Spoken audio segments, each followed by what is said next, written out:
What's up, millennials? This is the kid, Big H. Look, welcome to the first edition of Financial Freedom. Here, you are not only going to be inspired, but you're going to be educated on what you need to do to get to the next level. Today, we are talking about student loans, and I'm here to tell you nothing's wrong with student loans. You need to take them. You know why? Because when you get older in life, you can ask older people, when you get older in life, when you get out of college and you get 30 and 35, the chances of somebody giving you some money is slim to none. Take the student loans. It's not what you do, it's not what you get, it's how you do and what you do with it. Take the student loans, start winning.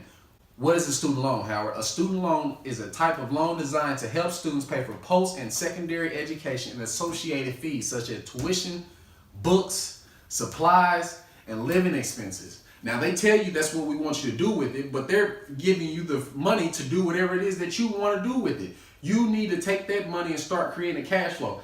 And before you even start creating cash flow, you need to educate yourself before you do anything. Because if you're not educated, you can have all the money in the world, but if you're not educated, they can give you $10,000 in loan money, hit your bank, hit the card, and if you're not educated on what you need to do with that money, you're going to lose it. Then you're going to look around and say, why me? The average millennial carries $21,000 in debt. In 2016, it was $40,000. The national debt is $1.3 trillion over 44 million Americans. If you ask me, it sounds like a recession. And this is the thing about student loans. Even if we're in a recession, even if our economy is doing bad, Sally Mae still let you borrow. Like I said, it's not about what you do or what you get, it's about how you do and what you do with it. When it comes to life, there's always two sides. You have good debt, you have bad debt. You have good karma and you have bad karma. Some people say, like your boy David Ramsey, all debt is bad debt. All debt is not bad debt. You have good debt, you have bad debt. You have good days, you have bad days. It's always two sides of a story. And I'm going to tell you what the difference is between a good debt and a bad debt. So Howard, what is a good debt? Good debt is where you're taking money to make more money. Whether it be to start a business, whether it be to educate yourself, whether it be to get back in school, whether it be to finance someone else's business. You're taking debt to make more money to pay back the debt to create a cash flow. Let me tell you one of the biggest things you can do. Even going to school. Let me tell you one of the biggest things you can do. You can take loan money from somebody and loan it to somebody else just to get the cap off that, pay them back. Now look, life is all about cash flow. Business, making money, keeping money, it's all about cash flow. It doesn't matter about how much money comes in, it's about how much money is going out. You get what I'm saying? You want the money coming in, but you don't want it to go out. You want it to keep coming in, creating cash flow. What is bad debt? Using the money to take trips. I remember when I was in college, people would take their student loan money and book trips with it throughout the year just to post pictures on social media.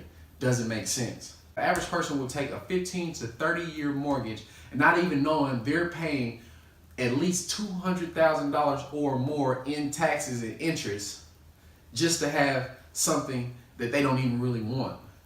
Car loans. I'm not saying car loans. If you need a car, you need to do what you need to do, go ahead and do it, but don't go get a BMW, don't go get a Mercedes, don't go get a G-Wagon, don't go get something real nice that you're not making any money off of just to live luxury. I'm not saying don't have the nice things. I'm not saying don't buy the big house. I'm not saying don't have the nice car. I'm not saying don't have a great lifestyle, but you can't take all your money and just be buying liabilities. So we're going to get into that. There's a difference between assets and liabilities. People are buying too many liabilities and not enough assets. How are you at? Well, I had a kid ask me. He was in high school and he was a junior. He said, "Well, Howard, I'm about to go to school. I'm going to such and such university, and I want to know what do I need to do when I get there." I said, "Look here. When you get your money, they're going to give you a student loan. Take the student loans. It doesn't matter if you go to school for free or whatever. Take the student loans. You need to take those student loans for the first 4 semesters, which is your first freshman year and sophomore year, and you need to invest it in yourself. You need to invest it in something, company. You need to invest it in someone, particularly yourself. And it can be something as small as selling candy. It only costs $26 to get a food and beverage license. It may cost $30 depending on the state that you live in, or maybe $50. But it only costs just a couple dollars just to buy a food and beverage license. Now you can be standing outside of your university, wherever you're at, whether it be the library, the cafeteria, the dorms, the parties, and you can be selling candy at will. By your junior and senior year, the money that you took your first 4 semesters, you have created a good enough cash flow to be able to pay the loans back, and not only pay the loans back, but you don't have to borrow anymore. And if you want to borrow some more to expand your business, do it. I'm watching CNN, and a lot of kids are taking their Pell money and they're investing in cryptocurrency. Now, nothing's wrong with cryptocurrency. I'm not going to bash investments. See, the thing about investments it's not about what you invest in, it's when you invest in it. See, if you invest in something early and then it builds, it's great. But if you kind of get it on the back end when it's real popular and everybody wants to invest in it, it may be not a good investment. So if you got in cryptocurrency when it first started, cool. If you're getting in a business when it first started and it's cool. But if it's already big and you don't want to be in that because there's a bubble and it's going to bust. That's the thing about stocks that I do not like. There's just bubbles that are going to bust. I'm telling you, look, you need to create, if you don't listen to nothing I tell you, take the student loan money and create a cash flow. Because for one, you have to pay Sally Mae back. So there's no sense of taking her money and wasting it on luxury, wasting it on trips, wasting it on a lifestyle that you don't even really like, being around people that you don't even like being around with. 27% of graduates move back home. 27% of graduates that graduate from university and colleges move back home with their parents. Why? Because they in debt. They couldn't find a job in the career that someone promised them in, or said that we're gonna do our best, and they couldn't. The economy might be doing bad and might not be hiring in your particular area. So yeah, it's time to go move back home. In 2012, 300,000 kids went to school, graduated in 2012, and was working at a job at or below minimum wage. You mean to tell me I went to school for 4 to 6 years to get a degree, to come back home and go work for Myers, to come work for McDonald's, to come work for Long John Silver's? I'm saying these jobs because I think these are the jobs that pay minimum wage. 15% of graduates and undergraduates owe over $100,000 in debt. Not even graduates, undergraduates. Undergraduates meaning you ain't even graduated. You're under.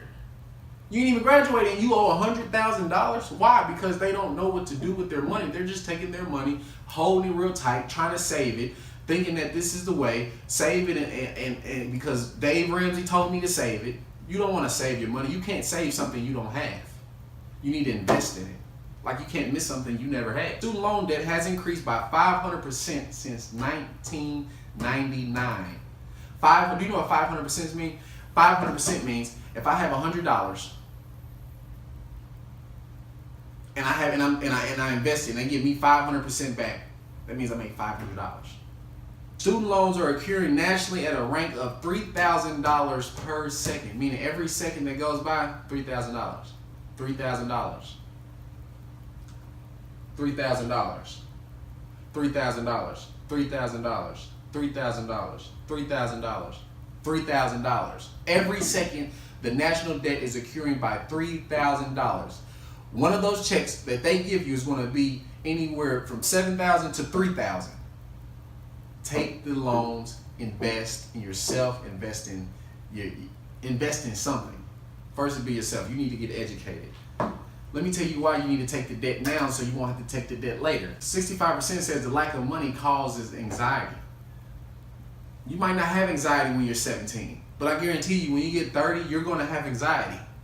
32% says it affects their personal relationships, whether it be with their mother, whether it be with their family. You want to put your mother in a home that she always wanted, to give her the lifestyle that she always wanted, but you can't because you don't have any money. You haven't created a cash flow because all the debt that they gave you, you just took it and blew it instead of investing and making it happen. 50%, and this is sad right here, 50% of marriages end in divorce because it's too much debt and it's not enough income. Like I said, nothing's wrong with debt, but you need to have income coming in. You need income coming in more so than out. Let me tell you why. 44% of Walmart is backed by U.S. debt. What does that mean? Meaning the government pretty much owns 44% of Walmart. because they gave Walmart the money to start up Walmart. Now, if you ask me, does it look like Walmart is going anywhere? Does it look like Walmart is about to collapse? Does it look like Walmart is about to close? No, it's not, because they know the power of debt. This the Kid Big H. Look, I ain't gonna tell you nothing wrong because it don't cost a dime to keep it real.